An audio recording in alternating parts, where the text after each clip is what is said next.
हाय सर्वांना, कसे आहात तुम्ही सगळे? मजेत ना? आणि मी पण मस्त मजेत आहे. तर मी तयार झालेले आहे आणि तयार झाली की तेव्हा मग मला असं वाटतं चला आता आपण थोडंसा आपला अवतार बरा आहे, चला आपण व्हिडिओ बनवू. तर मी ना ही साडी ना अजिबात घालत नाही, काठापदराची. तर ही साडी का बरं वापरत नाही मी जास्त, तर ही ना अशी फुगती ती साडी. तिच्या मिऱ्या पण आपण घातल्या ना तर मिऱ्या पण फुगतात, त्याच्यामुळं मला नाही आवडत ती साडी घालायला. पण असं ना कधी कधी बघा तुम्ही, अचानक जी साडी आपण वापरत नाही ना तर ती साडी काढायची आणि नेसायची, एवढा छान लुक दिसतो ना. तर खूप छान लुक दिसतो. लोकांची काही घेणं देणं नाही आपल्याला, फक्त आपल्याला स्वतःला आपण छान दिसलो ना तर समजून जायचं की छान आहे साडी. तर मी कधीच जेव्हा मला दुसरे म्हणतील की तू छान आहे, साडी छान दिसती किंवा काय, तर मला नाही त्यांचं काही घेणं देणं. फक्त मला स्वतःलाच मी व्यवस्थित दिसले पाहिजेत तेव्हाच मला आवडतं. तर साडी बघा, दाखवते मी तुम्हाला. तर थोड्या थोड्या याच्या ना फुगलेली आहे, पण आपण जर व्यवस्थित साडी नेसली ना तर खूप छान दिसती. तर तशीच मी आता नेसली आहे साडी. तर छान कलर पण खूप छान आहे त्याचा आणि पदर मस्त ग्रीन कलरचा आहे.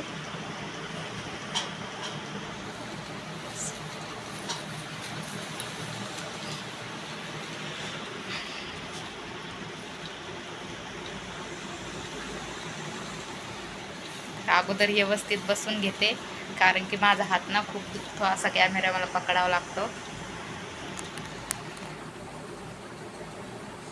तर मी दुसऱ्या हातात कॅमेरा पकडला आहे आणि त्याच्यामुळे कॅमेरा पण हलतोय. तर बघा, माझ्यासारखं ना येडं कोणीच नसेल. तर कसं काय, तर मी तुम्हाला सांगते. जेव्हा माझी तब्येत खराब झाली ना तर तेव्हा मी ना काय करायचे माहिती आहे का, म्हणजे डॉक्टर मला सांगायचे की तुला काहीच झालेलं नाही, पण मला विश्वास नव्हता बसत ना, कारण की मला इतका त्रास व्हायचा ना. आता सगळ्या अंगामध्येच असं नुसतं त्रास व्हायचा, मला चमका निघायच्या किंवा डोकं दूर किंवा काही पण, म्हणजे वेगवेगळा त्रास व्हायचा. डिप्रेशन, टेन्शन भयंकर असतं. ते ज्याला झालेलं आहे ते त्यालाच कळणार आहे. तर हे इथं मी गल्लीमध्ये आमच्या गल्लीमध्ये डॉक्टर आहे समोरच पुढं. तर त्या डॉक्टरकडे गेले ना मी, तर त्यांनी मला सांगलं की म्हणजे तुझ्या किडनीवर सूज आलेली आहे. तर मी तेव्हा खूप घाबरले. आणि जे डॉक्टर होते आमचे फॅमिली डॉक्टर, त्यांच्याकडे ट्रीटमेंट चालू होती ना माझी, तर त्यांच्याकडे गेलो आणि त्यांना सांगितलं की त्यांनी मला इंजेक्शन दिले. ह्या डॉक्टरनी जे मेडिशन दिलेले होते ना, तर ते मेडिशन मी त्या डॉक्टरांना दाखवले, फॅमिली डॉक्टरांना. तर त्यांना सांगलं की तू कशाला हे नाटकं, म्हणजे कशाला तुम्ही हे करताय, म्हणजे नाटकं नाही बरं माझ्या तोंडात आलं, तुम्ही कशाला हे असं करताय, कशाला उगाच त्या गोळ्या खाती बोलली. तर बोलली की पाणी जास्त पीत जा, काही नाही झालेलं. पण माझी ना त्या पिरियडमध्ये कंबर पण एवढी दुखत होती ना, मागच्या साईडला खूप कंबर दुखायची आणि इतका त्रास व्हायचा ना मला. तर मी काय केलं माहिती आहे का, ह्या डॉक्टरने मला सांगलं तुझ्या किडनीवर सुद्धा आलेली. तर मी लगेच घरी येऊन काय करायचे माहिती आहे का, सर्च करायचे की किडनी खराब झाल्यावर काय सिम्पटम असतात किंवा काय. तर ते सर्च केलं मी. तर त्याच्यामध्ये सांगायचे व्हिडिओमध्ये, आता व्हिडिओ बघा, काही काही व्हिडिओ फेक पण असतात. आणि तुम्हाला सांगते मी हात जोडून, तर खरंच मी जी गलती केली ना ती तुम्ही करू नका बिलकुल. तुम्हाला काही पण झालं ना तर मोबाईलवरती चुकून पण असं काही बघत जाऊ नका. हा, कधी कधी माहिती पण आपल्याला घेणं खूप गरजेचे असते, पण काही काही व्हिडिओ इतके फेक असतात ना, तर आपल्याला वाटतं रिअलमध्ये नाही, आपल्याला खरंच काहीतरी झालं, हे लोक सांगतात ते बरोबर आहे. तर ते लोक सांगत जे होते ना तेच माझ्या शरीरामध्ये थोडं थोडं मला म्हणजे वाटायचं. तर मी विचार करायचे, आयो ह्या व्हिडिओमध्ये जे सांगताय ते माझ्यासोबत पण आहे, मला एक असंच सिम्पटम एक दिसतं मला. तर मला नक्की माझी किडनीच खराब झाली. मी इतकी टेन्शन घ्यायचे ना, इतकं नाराज राहणं, असं वाटायचं अरे आता माझं काहीच खरं नाही आहे. मला हसायला पण येतं आहे माझंच, म्हणजे मी माझंच विचार करायचे ना, कोणाला सांगायचे ना काही. परत हाडची तपासणी करायची सांगली होती डॉक्टरांनी. ही डोळ्यावरती सुजन आलेली होती ना, तर ही डोळ्यावरची सुजन अजून पण आहे. तर नाही का हाडची तपासणी करायची चांगली होती. तर मी म्हणजे माझ्या हाडला काही तर नाही झालं ना, परत हाडची तपासणी करायची मी. अटॅक आल्या म्हणजे पुढं अटॅक येणार तर अगोदर काय काय होतं आपल्या शरीरामध्ये, ते नाही का काही लोकांना जसं अटॅक. आणि व्हिडिओ खूप असे बनवलेले आहे लोकांनी की 1 महिना अटॅक यायच्या 1 महिना पहिले आपल्या शरीरामध्ये काय काय चेंजेस होतात, काय काय बदल होतात. तर हे जर तुमच्या शरीरात असं होत असेल तर तुम्ही सावधान राहा. तर ते पण व्हिडिओ मी बघितले, तर ते पण मला असं वाटायचं बापरे, हे पण माझ्या शरीरामध्ये होत आहे, नक्की मला आता अटॅक येणार, मी मरणार. आणि डोळा तर माझा सुजलेलाच होता. तर इतकी म्हणजे इतकी येडी होती ना मी, बापरे काय काय सर्च करून बघायचे शरीराविषयी. आणि असं वाटायचं मला, नाही मला पण हे झालेलं आहे. कॅन्सरचं पण सर्च केलं मी, कॅन्सरचं पण बघितलं काय काय होतं आहे कॅन्सर झाल्यावरती. आणि अजून असं भरपूर आहे, मी ते सर्च केलेलं. आणि ते असं विचार केला ना तर मी बोलायचे अयो, म्हणजे माझ्यासोबत पण असं होतं आहे, माझ्या शरीरामध्ये पण नक्की मला ही बिमारी झाली, आता मला कॅन्सर झाला आहे. बस असाच विचार करत होते मी. आणि तर त्याच्यामुळं मी ना म्हटलं, एका ताईने सांगितले मला, तर बोलले की अशी व्हिडिओ बघायचे नाही. तर तेव्हापासून मी म्हटलं नको बाबा, ते व्हिडिओ बघितले ना तर आणखीन जास्त होतं आहे, आपलं कमी आहे ना तर आपल्याला जास्त होतं आहे. आणि झालं तर मला काहीच नव्हतं, म्हणजे खूप टेन्शन डिप्रेशन खूप म्हणजे झालेलं मला भयंकर. आणि त्याचा परिणाम अजून पण आहे, माझा डोळा सुजलेला. आणि हे साईट पण जरा पण टेन्शन घेतलं ना मी, तर ही साईट आहे ना माझी, तर ही साईट एवढी दुखती ना, असं वेगळंच होतं त्या साईटला, चमका निघतात आज भरपूर. तर मला आता असं वाटतंय की नाही, मी असं नव्हतं करायला पाहिजेत, ते सर्च नाही करायला पाहिजेत. खरंच जे माणूस बिमार आहे ना त्यांनी तर चुकून पण असे व्हिडिओ बघायला नाही पाहिजेत, ते आणखीन टेन्शनमध्ये जातात. आणि मेन बिमारीचं कारण आपल्याला टेन्शनच आहे. तुम्ही जर टेन्शन नाही घेतलं, हॅपी राहिला तर खूप छान आहे, कोणतीच बिमारी आपल्याला पकडू शकत नाही. आणि आपण जर सतत विचार करत राहिलो, टेन्शन घेत राहिलो, तर आपला हे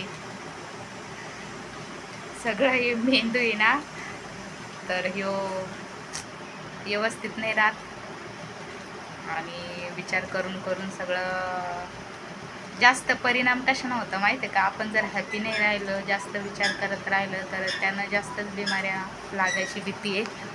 तर मी पण असंच केलं, विचार जास्त करत राहिले आणि त्याचा परिणाम मला झाला. हे डोळा सुजला माझा, म्हणजे बिमारी काही नाही आहे. आता मी सिटी स्कॅन केलं डोक्याचं, तर सिटी स्कॅनमध्ये काय रिपोर्ट नॉर्मल आलेत. आणि डॉक्टर पण बोलत आहे तुला काहीच नाही झालं, तू फक्त हॅपी राहा, टेन्शन घेऊ नको. पण कधी कधी जरा पण अजून पण मला थोडं काही झालं ना, लगेच मला वाटतं नाही मला काहीतरी झालंयच. आणि आता मी बघितलं बघा, मागं हॉस्पिटलमध्ये गेलते, तिथं भरपूर असं शरीराविषयी बिमारीविषयी असं लिहिलेलं होतं, तर ते पण वाचलं मी. आणि खास करून डिप्रेशनचं वाचलं की डिप्रेशन झाल्यावरती काय काय होतं, तर खूप त्रास होतो, सगळ्या शरीरामध्ये चमका निघतात. तर तसं माझ्या होत होतं. तर मी विचार करायचे, मला तर पहिलं अजिबात असं होत नव्हतं, मी किती म्हणजे कधीच माझं एवढं दुखलं नाही ना, आताच एवढं काही कसं दुखतं आहे, मग नक्की मला काहीतरी बिमारी झाली आहे असंच मला वाटत होतं. पण मला एवढं काय, मला असं वाटत नव्हतं की मी अति विचार केला आहे ना, टेन्शन भरपूर घेतलं आहे आणि पूर्ण डिप्रेशनमध्ये गेले. हे डोकं माझं जाम झालं, हे डोकं जाम झाल्यामुळं माझं सगळं शरीर म्हणजे कसं आहे, थोडंसं कमजोर होतं ना, काम करणं थोडंसं सोडून देतं. आणि त्या पिरियडमध्ये ना मी पाणी पण जास्त पित नव्हते, तर पाणी पण जास्त प्यायला पाहिजेत. पाणी जास्त पिण्याचे पण खूप सारे फायदे आहे.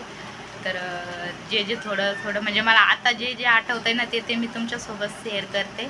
तर प्लीज तुम्ही पण असं नका करू. माझ्याकडून भरपूर अशा गलती झालेल्या आहेत त्या पिरियडमध्ये. जेव्हा माझं डोकं दुखत होतं ना, तर तेव्हा मी समजून जायला पाहिजेत होतं की अरे आपण थोडंसं विचार हे ते कमी करायला पाहिजेत, पाणी जास्त प्यायला पाहिजेत. तर मी काय करायचे, जास्त झोपायचे पण दुपारी, आणि झोप पण घ्यायला नाही पाहिजेत बिलकुल.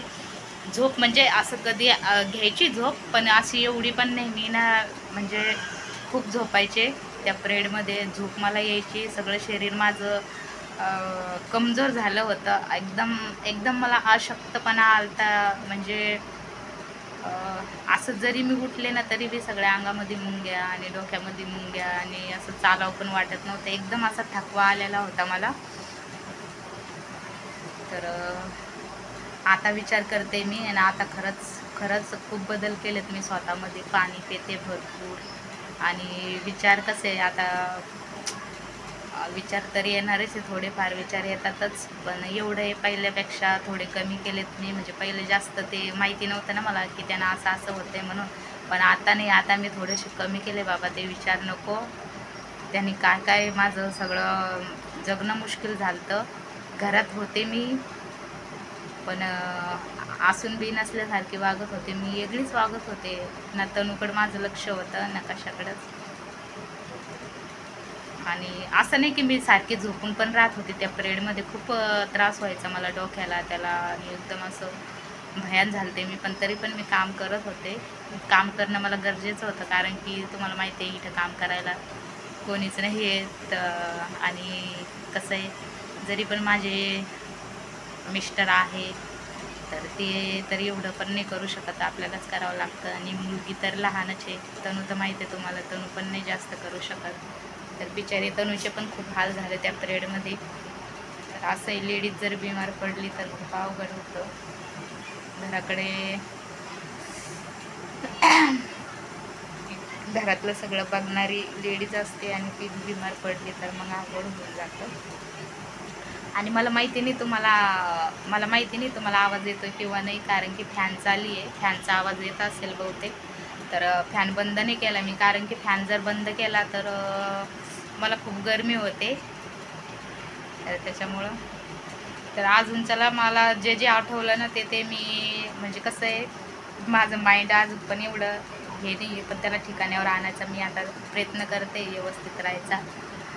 तर जे जे आठवलं ते मी तुम्हाला सांगणार. माझ्यासोबत जे घडलं ते तुम्हाला सांगणार, कारण की तुम्ही पण त्याच्यापासून थोडेफार सावध होशाल. तर चला, हात तर लय दुखलाय माझा. आणि तनू गेली समोर खेळायला, तर म्हटलं चला आता निवांत आहे, थोडीशी तयार झाले. आणि आता दुपारचे माहिती आहे का 2 वाजत आलेत. तर आता करते थोडंसे रील करते, कारण की हे माझं काम आहे. आणि मला कसं पण करून माझं चॅनल मोनो करायचं आहे. तर मोनो तर करायचं आहे, मोनोटाईज तर करायचं आहे, पण बघू आता तुमची साथ कुठपर्यंत भेटती, कितपर्यंत भेटती. तुम्ही जर मला सपोर्ट केला तर नक्कीच चॅनल मोनोटाईज होणार माझं. चला मग भेटू पुढच्या व्लॉगमध्ये. तोपर्यंत बाय बाय आणि काळजी घ्या.